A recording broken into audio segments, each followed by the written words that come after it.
hearing that person on the stage talk about that journey and the specifics of it can help the person in the audience feel like, you know what, I can do that too. And that's something called self-efficacy, belief that I can do a particular thing in a particular context.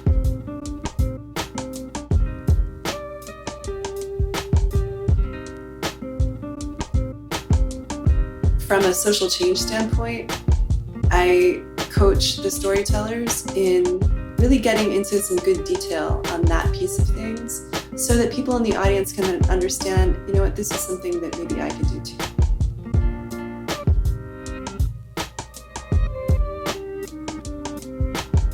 So my background's in public health and movement building.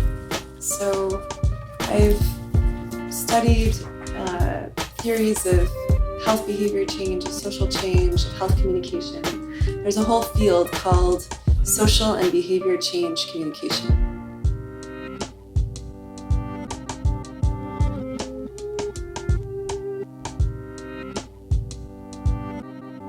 Hello and welcome everyone to the Pilot Waves podcast. My name is Alex Vidalis, and it's been a while, hasn't it? Where have you been? I imagine you're here because you're interested in stories around artistry, technology, community and commerce, the personal stories as they pertain to these worlds. Why do we listen to these stories? Well, because deep down inside, we believe that if we listen to these stories, the success of the people we listen to, well, their success, it's now embedded within us and ours within them. This we do believe. Today's episode, Dr. Jocelyn Lehrer, the creator of the Men's Story Project. The Men's Story Project, well, it is not indescribable, but it is best described by the creator. This episode gave me a lot of time to think about masculinity, gender, a lot of the things that go on in our everyday lives, the things we read, the things we watch, the people we interact with, the jobs we do, and how all those things kind of play together. And I think you, the listener, will also find this a mind-expanding listen, if you will.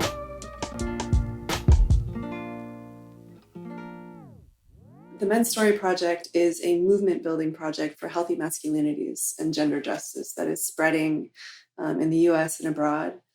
And the format for the project is pretty simple or straightforward. It's creating live events where men and folks who identify in any kind of way with maleness share very personal stories in front of a live audience. So it's a group of presenters share very personal stories in front of a live audience.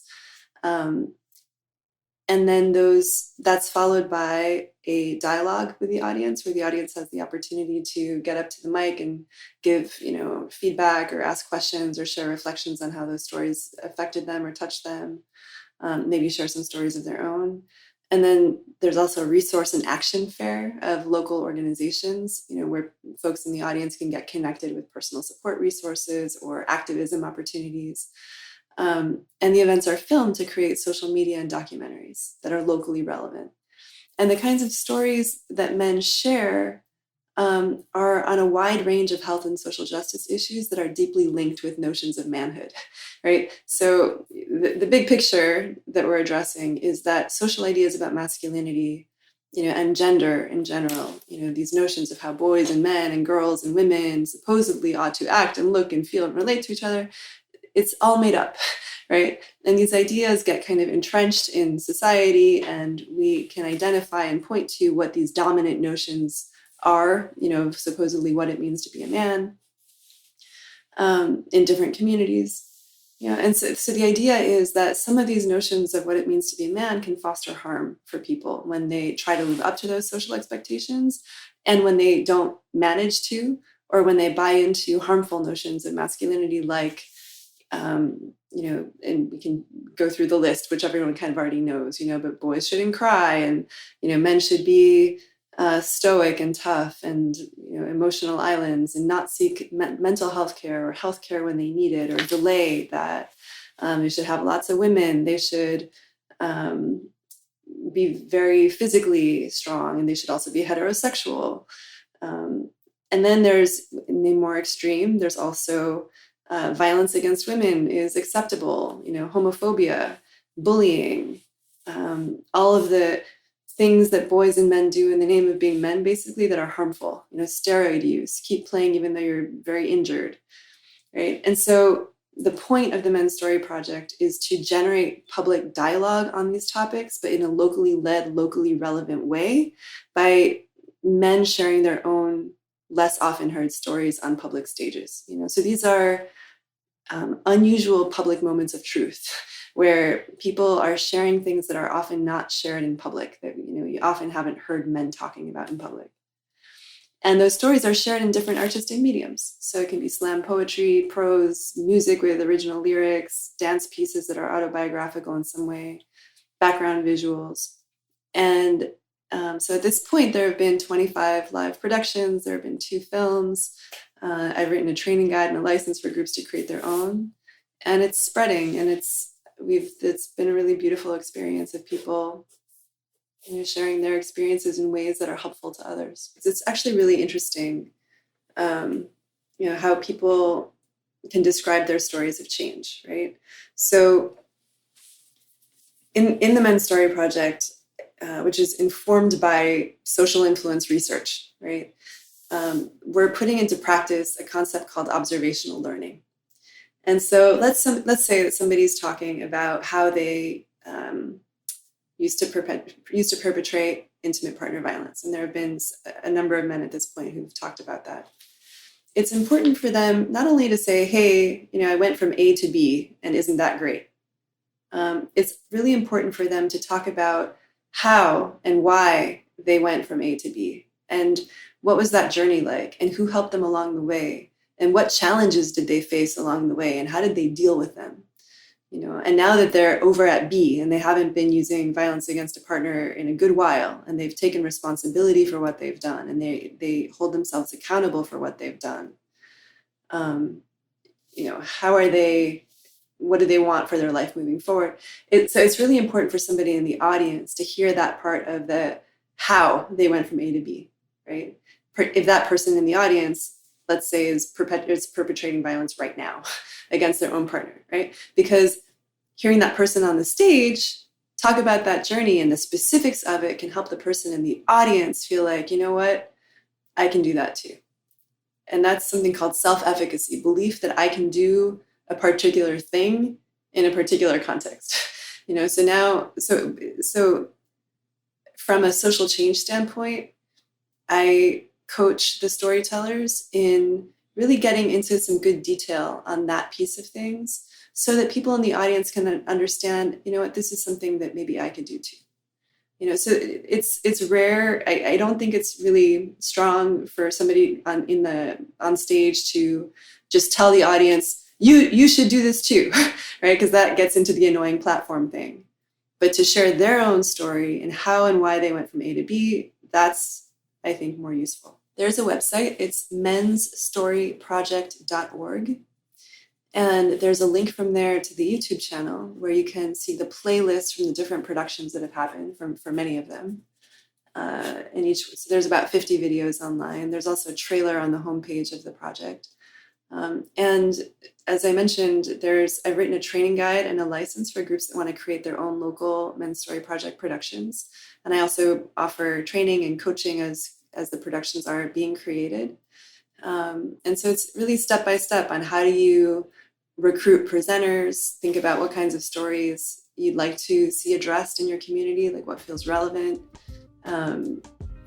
working with the presenters over the course of some play shops to develop and deepen the pieces, filming it, and so on. Creating the live event, getting the resource fair together of local organizations. So it's a step-by-step process. And I'm excited to connect with folks who are listening, who might want to participate. It's campus groups, community groups, nonprofits, different diverse groups can get involved. So feel free to be in touch. Like Dr. Jocelyn says, you should reach out and get in touch. This is an extraordinarily deep and diverse topic. It's worth plugging into your search engine of choice, because I know there's still some Alta Vista users out there. Men's Story Project. Type it into your Alta Vista. Hit search. A bunch of stuff is going to come up. Self-efficacy, observational learning. These are things that, as we start talking about the sort of attack on education or the attack on being intelligent, some of the things that get thrown to the wayside is, science gets thrown to the wayside, or critical thinking gets thrown to the wayside, is also things like self-efficacy and observational learning. As you can tell, it wasn't like a humbling experience to the point. I mean, no, it was a humbling experience. Anytime I meet with any of these people, humans, I was about to say like these guests, like that's something wrong. But when I meet with humans, people, I sound like I'm describing them like aliens. Like when I meet with you humans. So when I meet with humans and they share their stories, the passion comes through often so many times, and I think it really is clear here. But in this case, I think you see it kind of like shake me a little bit, because it's been a while since I've interviewed someone in this manner. A one-on-one interview it's an extraordinarily difficult thing, and you want to make sure that it's interesting for the guest. You want to make sure it's interesting for yourself. It's a lot of pressure. So my background's in public health and movement building. So I've studied theories of health behavior change, of social change, of health communication. There's a whole field called social and behavior change communication, SBCC. And when I was mentioning observational learning before and self-efficacy, those are connected to a theory of behavior change and social change called social cognitive theory, which looks at how do people's attitudes and behaviors change over time, and how can we influence people? How can we basically reach hearts and minds, ultimately to shift behavior as well? And so that's one key theory in that field, and there are others. And there's also a field called entertainment education, which looks at how can we use storytelling, true storytelling or fiction storytelling that relates to the truth of a reality in a place. How can we use different kinds of storytelling and entertainment modalities also to shift culture, by stimulating introspection, dialogue amongst people in a community, and ultimately behavior change. So my background's in public health. I did a doctoral degree in public health, and then I did a postdoctoral fellowship in HIV prevention. And that's actually when I was doing that fellowship, that's where I incubated the Men's Story Project. So my fellowship directors got themselves a theater director for a postdoc, which was quite surprising to them, I think.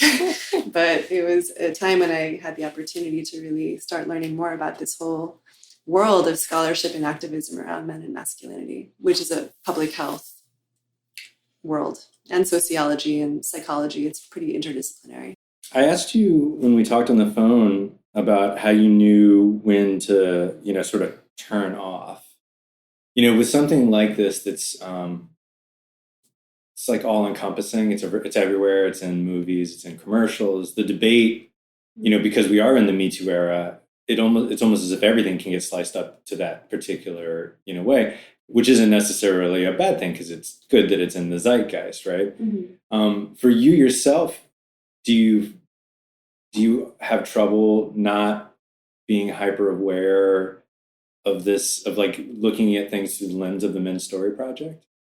I wouldn't say that I look at things through the lens of the Men's Story Project. I think I look at things through the general lens of someone who's interested in a world where everyone has equal access to health and justice and equality and well-being and all of those good things, So, I think when one has a critical intersectional gender lens well applied to their eyeballs and their heart, it's, of course, we see the world, anybody sees the world through the philosophical lenses that they have, right? And I don't think there's any need to shut that off. maybe I think you're asking me, do I ever take a break from my work? And yes, I do. I think that's very important. Right. But like the values that I hold, the lenses that I have, I mean, those are of course constant, but they're certainly not burdensome. If anything, I think it makes life meaningful to have a lens through which one views life. I mean, I don't think we can ever separate ourselves from the way in which we view the world, right?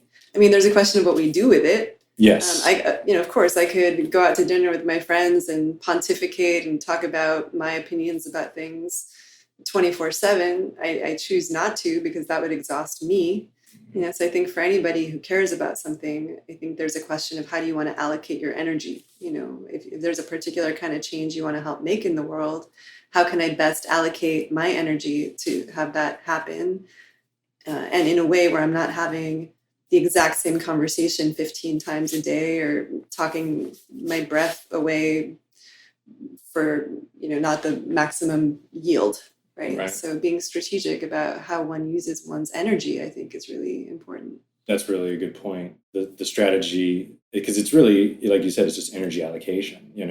Is it worth your time to try to correct someone that doesn't know you, because of some offense that you think they made, versus the audience that's engaged with what it is you're trying to accomplish. You have to pick and choose those moments. In the same way that you have to pick and choose the moments that you speak up, there's certain times where it could be more harmful to the situation if you were to try to speak up about a certain thing, versus, holding in reserve and then trying to offer solace or action afterwards.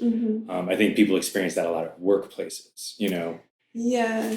There's a whole literature. If folks who are listening to this podcast want to Google bystander intervention, it's a really interesting area, and it was brought into this field was initiated, to the best of my knowledge, mostly by somebody named Jackson Katz in the world of gender-based violence prevention.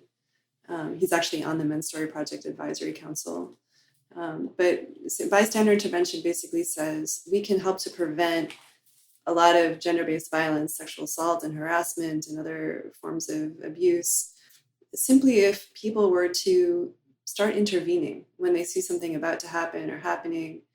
And there's different ways in which you can do that, from the subtle, like, hey, come over here, like, calling your friend away from the overbearing guy, to directly confronting somebody who's in the midst of doing something.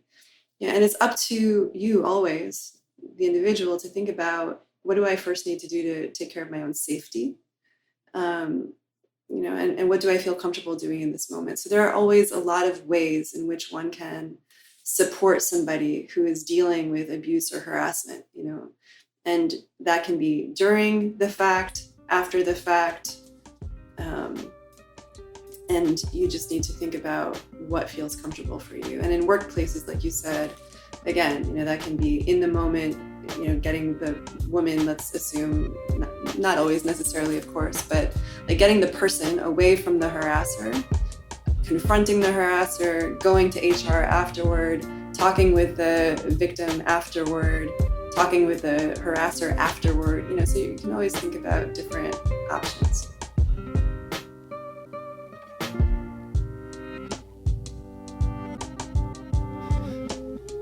Yeah, make sure you check out that website about bystander intervention. It's important. How and why and when to intervene it's definitely important to understand what your level of participation can be to that. Anyway, I like hearing about how people come to where they're at.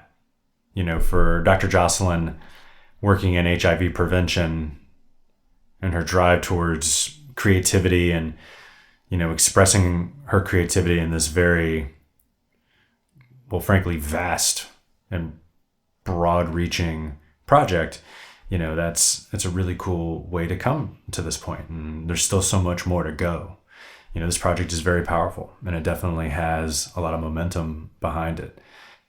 There's a great bit coming up where Dr. Jocelyn talks about why these harmful ideas about masculinity have been perpetrated for so long, and also why the sharing of stories, personal stories, is such a powerful part of the project. You should also listen to the questions they get a lot, because if you're interested in having one of these, it pertains to you. Heck, it pertains to all of us. Let's get to more of this interview with Dr. Jocelyn Lehrer. And don't forget, reach out. Check us out, Pilot Waves on the Facebook, and we are pilotwaves@gmail.com. Thanks for being here. Relax, sit back, enjoy yourself. Get some coffee, get some tea, glass of water. That's a great question. So first of all, I want to be very clear. The Men's Story Project is not thinking about gender on a binary. Okay, great. So I guess the name Men's Story Project might imply that we believe in a binary, but that's not the case. Great. So definitely want to be very clear that anybody who identifies with maleness to any extent and in any kind of way is very welcome to participate. And the stories address gender fluidity and non-binary identities. Gender non-conforming folks are very welcome. So it's very broad and not binary. So in terms of healthy masculinity, I think the main thing that I want to help folks think about is what they don't want. So like we hear right now in our society a lot the term toxic masculinity. Mm-hmm. And so here are some premises, right? Social ideas about gender are made up. Notions of what it means to quote unquote be a man are made up. Toxic masculinity, I would say, is any belief that you have around masculinity that would lead you to do something that would cause harm to yourself or somebody else, or that would lead you to fundamentally not express some beautiful part of yourself out of fear or self censorship. So there's toxic masculinity norms that people might need to protect themselves from, is what I'm referring to there. Mm-hmm. So those ideas that foster harm or that lead people to hide part of who they are for fear of repercussion, or that, yeah. And so I think getting rid of those ideas is first on the list, and then we could talk about, what is healthy masculinity, and I would say that that's masculinity, some ways that people enact and show their male gender that affirm and proactively aim to support and protect and uplift the equality and dignity of all people, and their own health and well-being and the health and well-being of people around them. What that looks like might vary for people, and we can talk about it. So I'm not here to give one definition of anything, but certainly prevention of harm, promotion of equality, and living a vibrant, full, self-expressed, peaceful life. Those are some starting points. That's great. No, that's great. I think that definitely is, it widens my viewpoint on that for sure. I really appreciate that. Yeah. So how does this project survive? Is it a nonprofit? Do you get grants? Do you have like angel donors? Like how do you survive? Yeah, so it is a fiscally sponsored nonprofit project. So our fiscal sponsor is Fractured Atlas. And definitely if there are folks listening who would like to make a charitable donation to the project, that would be enormously helpful and we would put it to very efficient use. So being a fiscally sponsored project means that there is a 501c3, Fractured Atlas, that receives grants on our behalf and then dispenses them to us. And I also generate funds for the project by selling a training package, which is the training guide, the license, the 2 Men's Story Project films, and my training and coaching time. So that's generated revenue. And I also gain speaking fees when I give talks and lectures and things like that. So it's been a combination of grants and income. And that's good for a nonprofit to not only rely on grants. So I hope as the project grows that the income sources, the revenue will increase and lessen our need to have grants. But I think it'll always be a balance because many groups that are interested in creating Men's Story Project productions can't afford the full fee for the resource package of the training guide and the license and my time coaching, et cetera. So I think it'll always be a balance, but I think we're doing well in terms of our growth efforts. What are some of the major questions that you get on, or what are some of the more regular questions that you get about this from people when they're interested in hosting one of these? I think the main question is, what does a production team look like? Like, who should be on that production team, and what goes into creating a production, right? So I can lay some of that out really quickly right now. I think it's ideal for a production team to have at least 3 or 4 people. Some folks who will deal with production aspects of the work, and at least 2 people who will co-facilitate the play shops with the presenters. And so the key steps for creating a production are find your team. And in terms of the play shop facilitators, I think it's important for at least one of those people to have a good background in intersectional gender justice work, somebody who has experience facilitating group dialogue on very sensitive personal topics that this project addresses, like violence, race, masculinities, homophobia, transphobia, gender justice, social justice related issues in a personal way. So, and then I think it's also helpful for the other facilitator to also have a background in the expressive arts in some kind of way, to be able to help coach the presenters in crafting their pieces or support them in the artistic element or the expressive element. So you get your production team together, which includes the facilitators and the producers. You disseminate the call for submissions. And so there's a template for that call for submissions and training guide. You select your presenters. You have 5 to 8 weekly sessions of your presenters to hone the pieces. And you host your live event, ideally at a public venue, at least on 1 or 2 nights. You film it. You create social media film clips based on the live event. You can create a full-length documentary if you want, upload that to YouTube. So those are some of the key steps. How do you think technology has aided this project?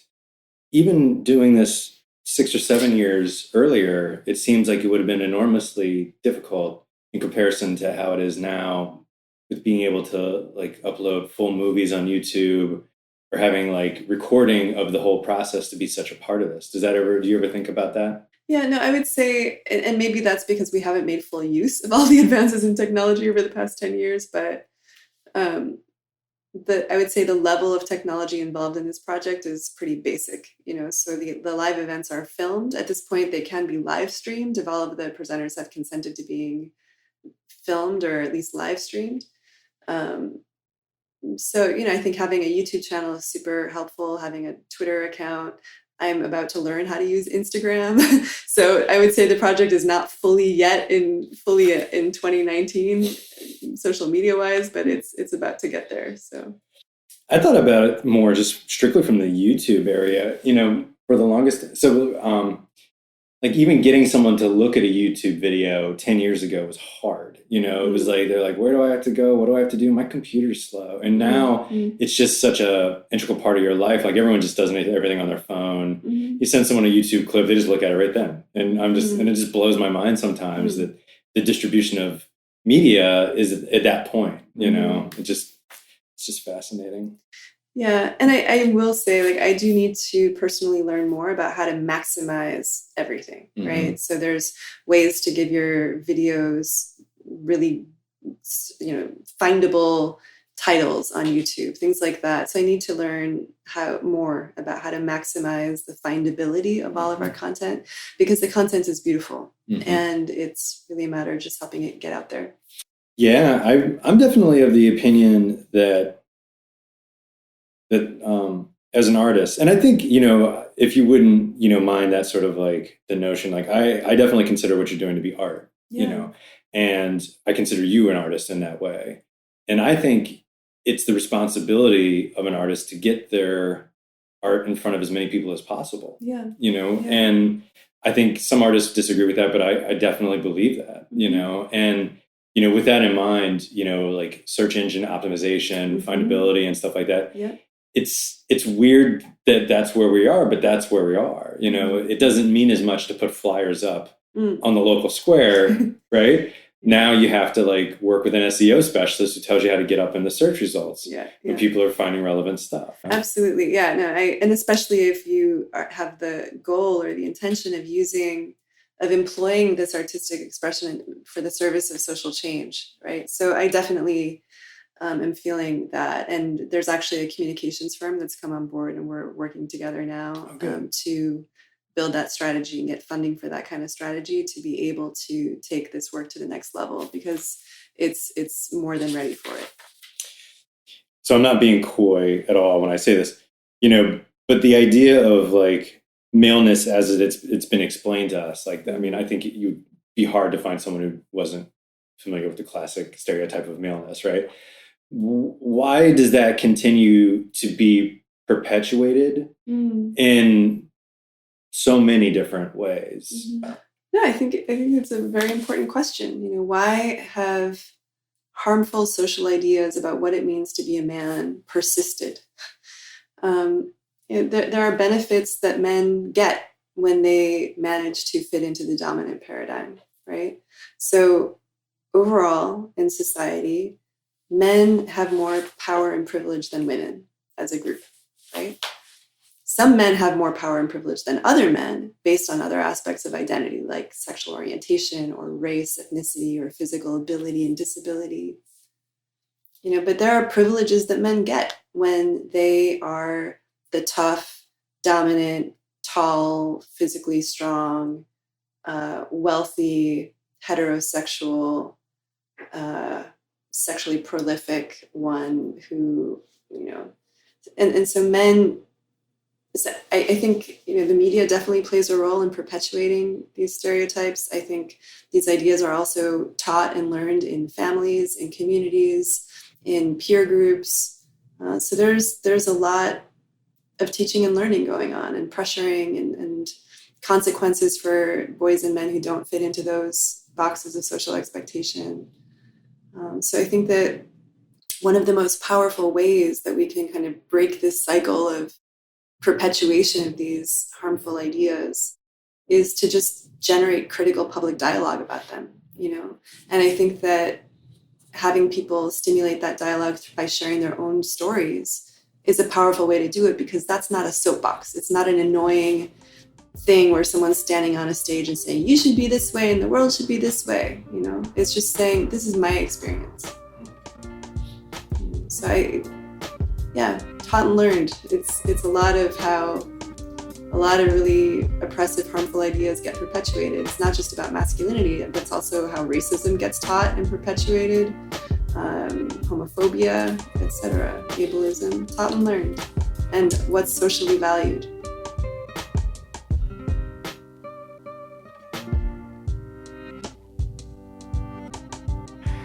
Thank you so much for being on the show, Dr. Jocelyn Lehrer, and thank you for listening. I think that when you, as you really think about the issues that are brought up on a regular basis in regards to masculinity, femininity, whether or not those concepts are outdated or need to be readjusted or just thrown out the window, it's all rooted in the idea that everyone wants to be heard, understood, respected, loved, recognized. And I want to just take a moment, the very last thought that was made there about the social value being part of what perpetuates this. It's also that there's money that perpetrates this. There's a true capitalistic value put on doing things that are of the toxic variety. And to some effect, that has to be looked at and addressed. And I don't know what the answer is. I ain't no preacher. I ain't no preacher. The Men's Story Project is about expressing art with the purpose of social change. It's expressing art with the purpose of social change. It's a structure, it's a framework. It plugs into your community, and the art and the performances come from within that community. It's very powerful. mensstoryproject.org. When I first started this podcast, that was one of our biggest desires was to, try to see and find more of that throughout this community and communities beyond. And you know what that music means. It's time to get going. Thanks again to Dr. Jocelyn Lehrer for being here. Remember, above all else, you got to be good to each other.